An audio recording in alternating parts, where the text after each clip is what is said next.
Welcome to Tita Talks. My name is Sonia Tita Puopolo, and I'm your host. It is such a privilege and pleasure to welcome back Elisabetta Betta Caraccia. Betta, today, before we start, I just want to say I'm grateful for my health. I'm grateful for your being here today. And what are you grateful for today? Oh, hi, Tita. Thank you for inviting me back. I'm really honored. And I am grateful for so many things. I wouldn't know where to start. But looking at you, I'm grateful of the incredible women in my life like you and all the friends that I've met across the years. And there are still such important pillars in my life. And of course, I can tell you the list is endless. I have so much to be grateful for that I would not be able to summarize. But you are certainly one of the things I'm grateful for, Tita. Likewise. Oh. So for those listening and watching who don't know Betta, I'm going to introduce, and again, welcome back to Tita Talks, Betta. Betta is a mother of three gorgeous sons, Sebastiano, Leonardo, and Ludovico. She's an anthropologist, environmentalist, and advocate of social awareness and consciousness. And together with her lifetime partner, Ray, she founded La Boutique Hotel La Curandera de Salinas in Ibiza, Spain. Recently, she lost her life partner, Ray Stevenson, 25th of May, 1964 to 21st of May, 2023. He's the worldwide renowned actor. He performed in the iconic Star Wars series Ahsoka, portraying Baylan Skoll, and also portrayed two Marvel comic characters, Frank Castle, the Punisher and Punisher, Warzone, and the Superhero Squad show. They met when Ray was in Rome, Italy, while portraying Titus Pulo in BBC, HBO, which most of you might remember. Betta and Ray love to travel extensively because of his work demands. Yet during the COVID-19 pandemic, they spent more and more time in their home in Ibiza, Spain, surrounded by the sea and sunshine. Yet prior to returning to filming, Ray had caught COVID and his health was never quite the same. Today, we're talking about how Betta has been working toward healing her heart and home since Ray perished. So let's begin. How are you and the boys feeling and healing? Well, to be honest, we're really so much better than I would have ever thought we could have been in a situation like this. You have to shift your perception and the way you see yourself and the world and everything you thought was going to be your life. But if you can manage to expand a little bit your perception and remove yourself from all the physical anchoring that we have and that we think are so fundamental for us, you realize that what is really fundamental about a being is still there, and it actually is really so much more than you could ever appreciate once we was in the limitation of the body. So it obviously takes a moment, but I call this process mandatory expansion. He literally is like if he had blew us to a level that we would have never imagined just, a day before it happened. It was obviously a crazy shock. None of us was expecting it. But then suddenly my reality was not anymore this 3D material physical reality. My attention had gone to such a wider scope. And I realized that until you have all the people you love on this planet, your awareness for it doesn't matter how much, well, at least in my case, it didn't matter how much I meditated and wander into different realms. Yeah. Still, my loved ones were here, and all my attention and my priorities were here. And the amount of time I would be focusing on here was, 99% of my time. Yeah. And now I realize that I am constantly traveling in between different dimensions. And so that is, thanks to Ray and this great passage that he has undertaken, and that is making all of us take. So it's it's it's obviously, it happens a lot during the day still, that you have that feeling like, oh, I really want him here and I really want to hug him. Yeah. But when you I don't know, when you manage to really let go on that side, which is not easy, especially for the kids, and especially when I look at them and think about the fact that they will never have the wonderful strong hugs of their father again. But when I connect to the fact that they actually, and they all are, by the way, already able to connect a lot with him. Wow. And talk to him and receive guidance and informations and feel him, like, and see him even almost. I mean, they see him in different things. So in that, from that point of view, it becomes actually a great gift in a way, like a gift that only people who've gone through something this big, that I obviously don't wish to anyone. But in the moment that it does happen, you realize, wow, if you look at it from another perspective, it's like we suddenly have a real superhero alive over there, always with us. And it's true that he was away so often from the family for work, and he was suffering from that. And now we really feel like he's finally able to be with us all the time, as you always wished he could be. And that takes an incredible expansion of consciousness. This reminds me of something I heard. I was listening to Sadhguru talk about what human beings are looking for, and how expansion happens in our consciousness through meditation, and that is where there's this like infinite, endless space. I believe that the real true expansions happens only when we leave our body. And that's exactly what we feel that Ray has gone through. He's like, bah! So much bigger and greater and wiser, and he's just amazing right now. And he's so full of incredible, hints and guidance and things that he can still teach us and show us. The beginning, when he was away, Papa, you could still feel his love. You could still feel his energy. You could still feel his protection. And, he been focusing on you, even if he was on the other side of the world, working on a job. And I'm like, now imagine how much more of all of that there is, because he's not somewhere else doing, with his mind busy somewhere else. Now he's literally there for us all the time. And I mean, and little miracles happen. Like 3-4 days ago, we were in the mountains. Yes.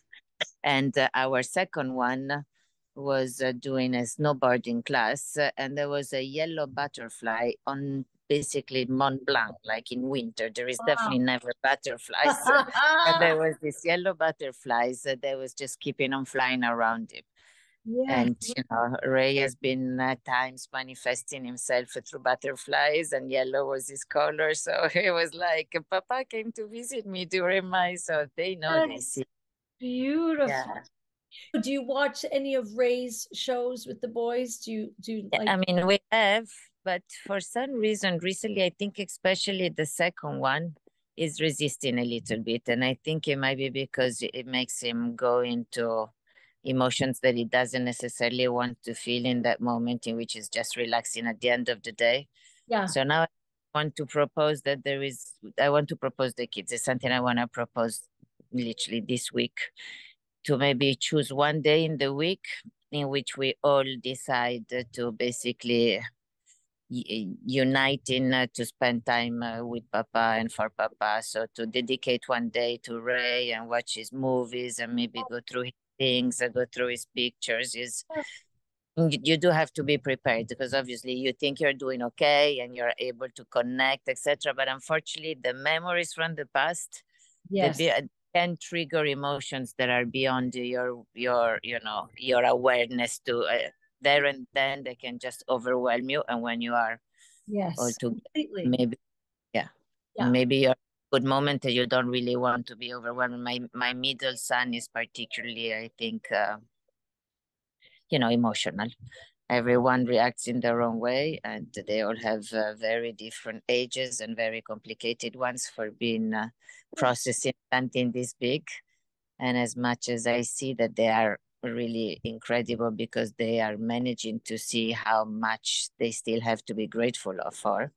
And this is we made clear to one another since the very beginning, there are still so much more for in our life to feel blessed than not, and even more because, as I said, depending how you look at it, we do have an extra super mega ally superhero watching over us that we didn't have before and that not many people can count on. So Yes. but yeah.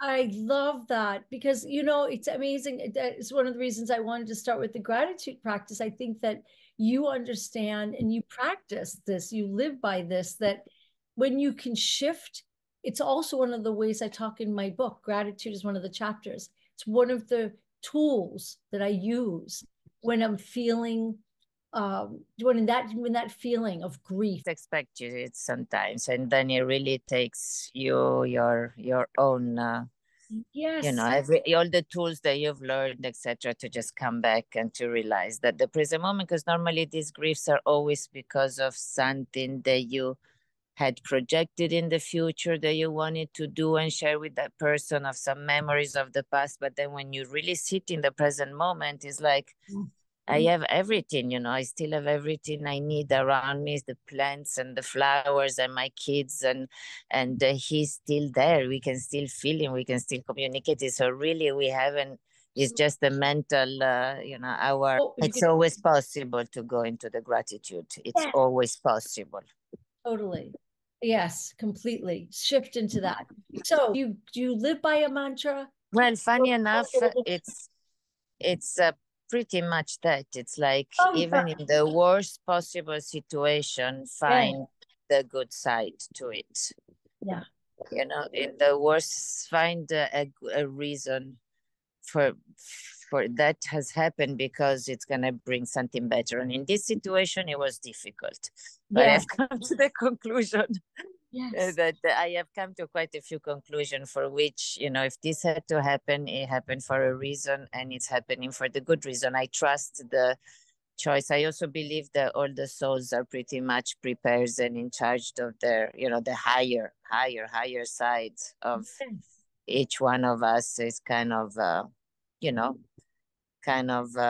agrees to when to depart the body. So, I trust that if this has happened in this way, there is a good reason for it to have happened this way, and that my kids are going to be stronger and wiser than they would have ever been.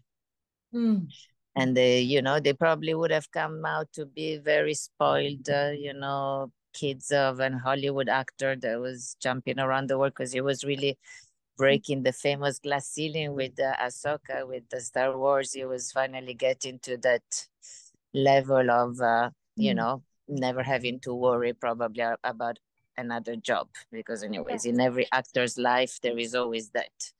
But he had finally, with this last job, also because he received such incredible appreciation.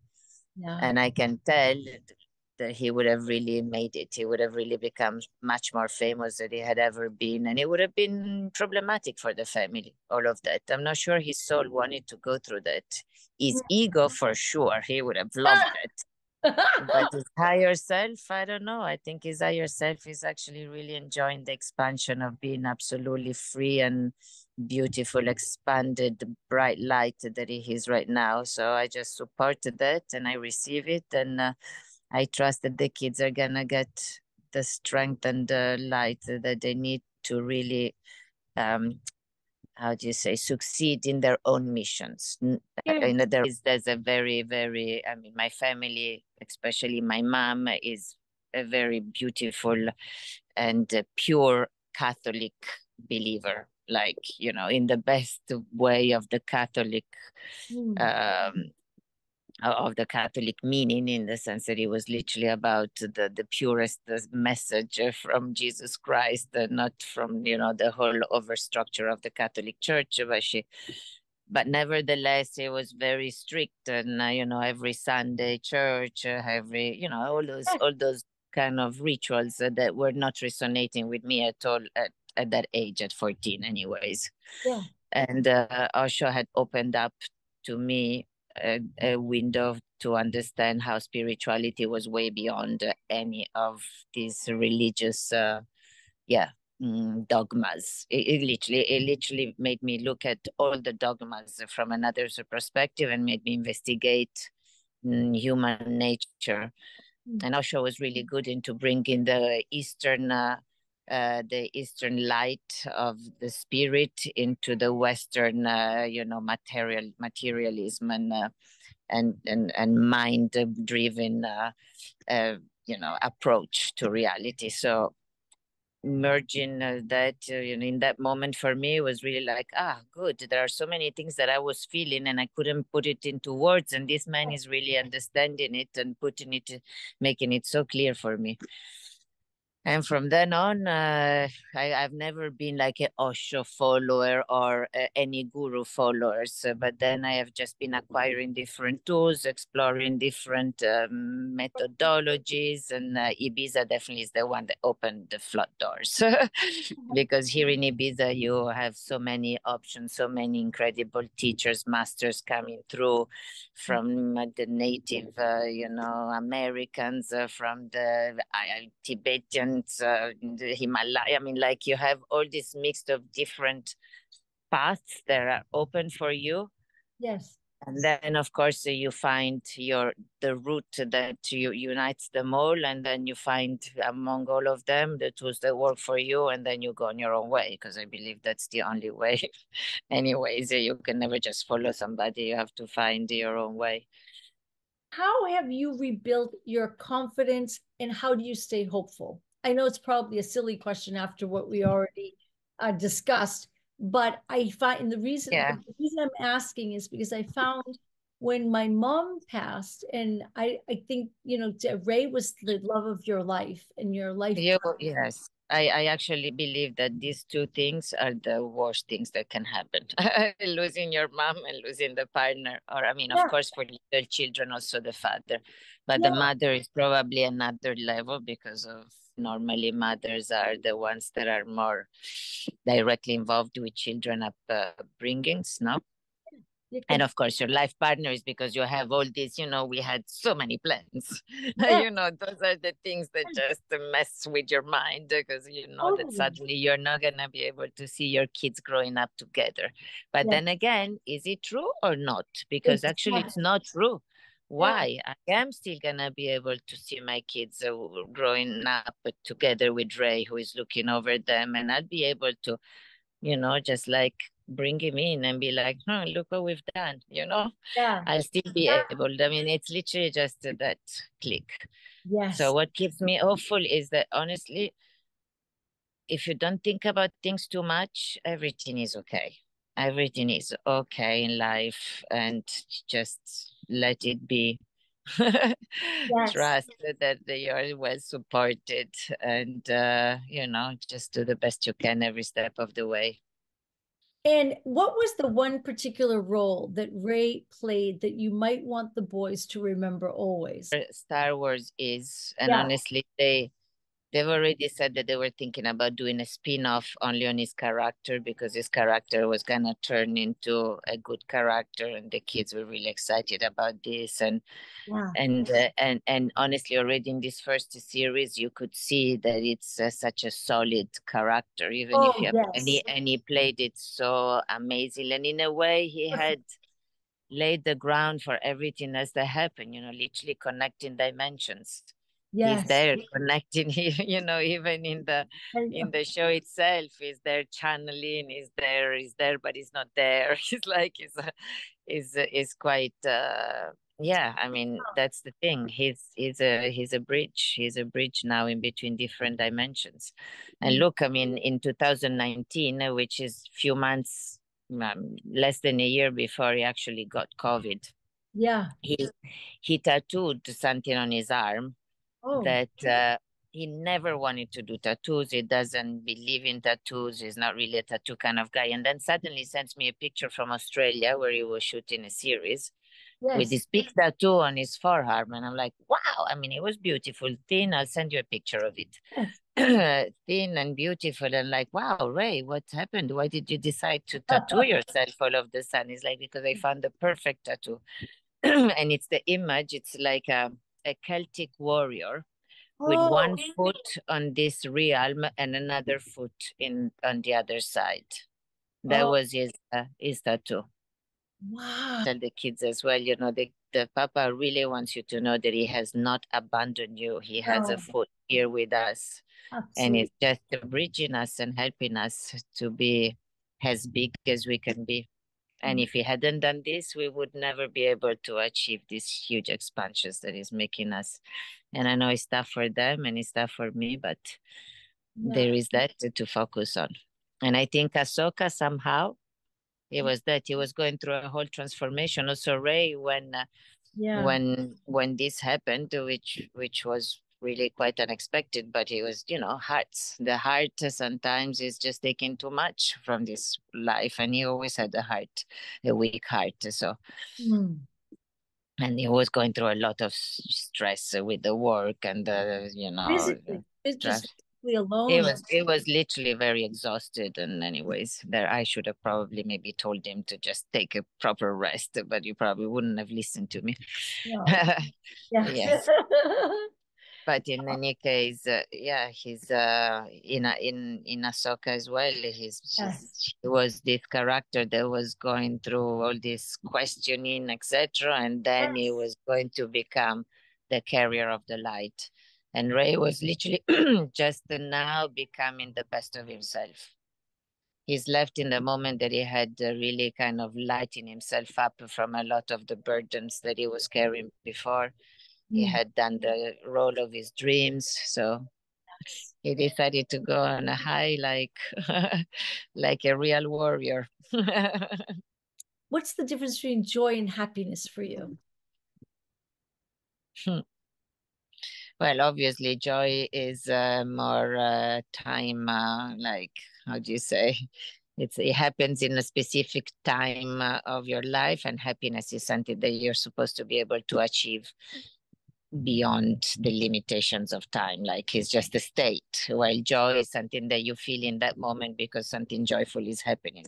I don't know. I love that. This is maybe my interpretation of the English language, but Mm. like I love that. happiness could be a state.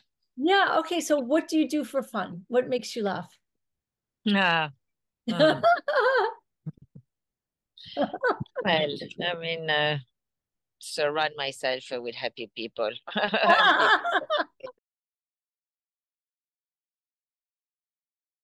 And so, no, what are the happiest moments of your life and what makes you happy? 3, 4. What's the fourth? Well, Lodder's the fourth. Yeah.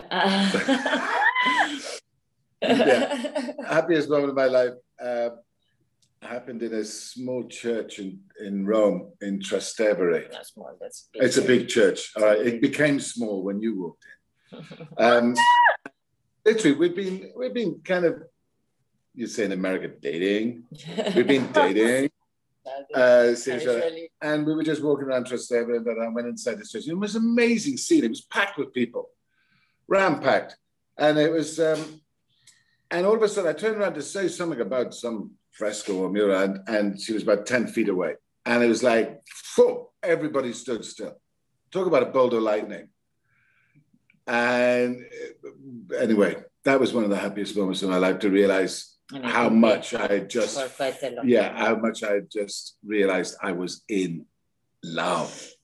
I mean, unabridged, just that's it. No questions asked, no doubt, no analyzing. It was like, really, there you are. And we've been seeing each other, and yet you're there. There you are right now. And then Wow. 1, 2, 3, the bambini's coming out, the baby's coming out. I mean, as I tell you, getting pregnant, one thing, obviously a different thing for they say that a mother's a mother from the moment she's pregnant, and a father's a father from when the baby's born. But cutting the cord on all 3 boys, especially the first one, was one of the most monumental experiences of my life. She handed me this, would you like to cut? I said, yeah, I love, got the scissors. And she gave me this, and I'm going, oh, what the hell? Because it's all life was, and then this mothership, this of mother and baby, this unit becomes mother and child, and you become a family. Wow. Oh. That's awesome. Amazing. For sure. Yeah. That moment in which you're home. That and getting cast in Thor. No, I'm joking. No. Oh, those moments. No. I mean, I think for a man to deliver the baby and have it there breathing on you is kind of like being casted, or like is an achievement. Did you hear that? Like... That's Leo playing the piano? Yeah, that's Leo. Lodo. That's the little one. He's gonna be 7 in 3 months. He keeps reminding us. When's my birthday? I love it. I know. Tell him to come and say hello, so he knows who he's interrupting. It's Tita, darling. Yes. Come say hello. Is this Lodovico? Oh. I'm 6 years old and a half. Wow, and we hear your birthday is coming up and we want to say happy birthday. He was born here in this house in a water bath. Yes, we were talking about it's Lodo. You don't have to be so upset because we stopped you from playing piano. No, see, we're doing this chat, remember me? Yes. Anyway. It would be interesting to see what's his happiest moment of his life. Oh, yeah. What's the happiest moment of your life? This day, I like it. This day? This day. Yes. Oh, I love it. Wouldn't that be great if we could learn to, find our happiest moments in every day, right? Yeah. Oh, that's actually the best thing. The present moment is the best. Yeah, the present. I love it. I love it. Yeah. And I love dancing. I love good music. I love good art. Beautiful. And tell us about your weekly women's meditation. Yeah, that is still going and in full power. Going on under my supervision since 10 years. And we are proud to say that we've never skipped a Wednesday. Wow. Even when Wednesday it's on New Year's Day or Christmas Day, there is always been at least one or two couple of women holding the space. Wow. And I have inherited the circle. It's not my idea. I was not the one bringing it and creating it into the island, as I think we mentioned in the other episode. Yes, we did. But it's true that it has moved from my house now. It used to be in the teepee here. I remember. Yes. You know, it used to be in the teepee in my house, and now we moved it to the La Curandera, so that it's more a public place and people know 12 o'clock they can come. It's easy. It's free. You don't have to book. You just have to show up, and you will always know that there are. Now it's actually always more than 20 women sitting together and somebody guiding, always a different person. And also people can join through Zoom. People can join. And also through Zoom. By the way, you can share the Zoom link to any woman you know. I know you're on that side of the board. So it's probably a bit tough to be up at 6, but you never know. It could be. And also, just so everyone knows that Ibiza women are not punctual. So we say we start at 12, but it's by the time everyone is in and saged. It's about the La Boutique Hotel La Curandera de Salinas in Ibiza. Tell us what one can book wellness and yoga healing retreats. What's your trauma? Yes, there was an unexpected project that just landed into our lap, and Ray, bless him, decided to just go for it. Having basically a little hotel and a restaurant on the beach. Well, very close to the Salinas beach and very close to our house. So we just kind of did what we were doing in our home over there. So it really just has a family feel. And we have a lot of beautiful gatherings. And again, there is a lot of beautiful teachers coming. We had the representatives for some incredible Native American tribes, from the Huicholes to the Kogis, and some Himalayan gurus coming through. Some, it's just kind of a magnet that is. That's why we ended up calling it. Actually, there was an idea of Ray, La Curandera, which means the healer in Spanish, because you really feel it's like if there is a female spirit there that needed to be able to expand and be the healing spirit that it can be for the community. And we are kind of trying to provide that. And I must admit that most of the people that come really want to come back, and they really feel really uplifted when they're there. They gravitate there, they love it, they love the place, they know that you're bringing something good for the community, so they respect it, they send more good energy and good vibe that way. We had, for the rooms, we had only 11 rooms. So I had... oh, I love that. Do you remember? Yeah, do you remember the story of the rooms? We did this zero waste event in which I told everybody that had the broken old things to dump them in our parking lot.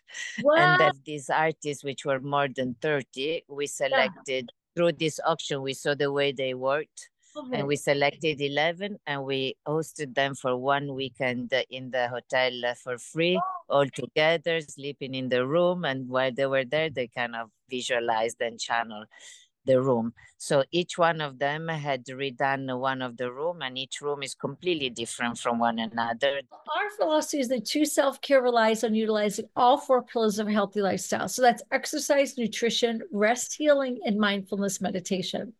When these 4 pillars are in alignment, we can achieve harmony and equilibrium. Here's your wellness routine, and what daily self-care tools do you use? Wake up and on an empty stomach, drink like warm mix of vitamins and good stuff. Found this incredible mixture of all spirulina, all this super food, literally selected by somebody from the island that travels to Japan to get the spirulina. And to test this mixture, he lived for 6 months only on this. Wow. It's got vitamins, omega-3s, and minerals, everything you might possibly need. And it's all coming directly from algae and plants and nuts. And to make it sweet, you put some dates. And anyways...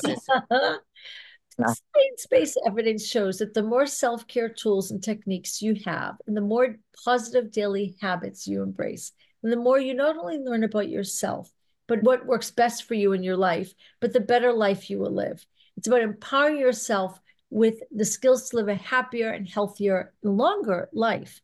I want to read an excerpt from my book, Sonia's Ring. Physical and spiritual well-being is necessary for life and growth. It is what helps us to keep alive, maintains and nourishes love, faith, hope, perseverance, compassion, and kindness. All of this is available for you. So reach out and grab what is yours. That's an excerpt from Sonia's Ring, 11 Ways to Steal Your Heart. Is there any particular message that you want to share with our audience? Believe that there is always a silver lining, and it's just about getting more and more trained to spot it and embrace it, and shine through that silver lining as much light into you as you can, no matter what life throws at us. So that at the end of the day, you're always the pilot, and you're always the one that decides what you're looking at. There is not somebody else that can do it for you. So just train yourself until when you will really need it, you will be ready for it, to find that little spark of light, even in the darkest moment, because there is, always there is. Thank you for joining us on Tita Talks. Thank you for being here today, Betta. Thank you, Tita. Thank you so much. You're amazing. Thank you for your beautiful work. You are an inspiration, my love. Hi, thank you. For more information, go to www.wellnessworldusa.com or www.titatalks.com, and follow us on Instagram at wellnessworldusa, at Sonia Tita Puopolo, and at We Love Tita Talks and Tita Talks Official.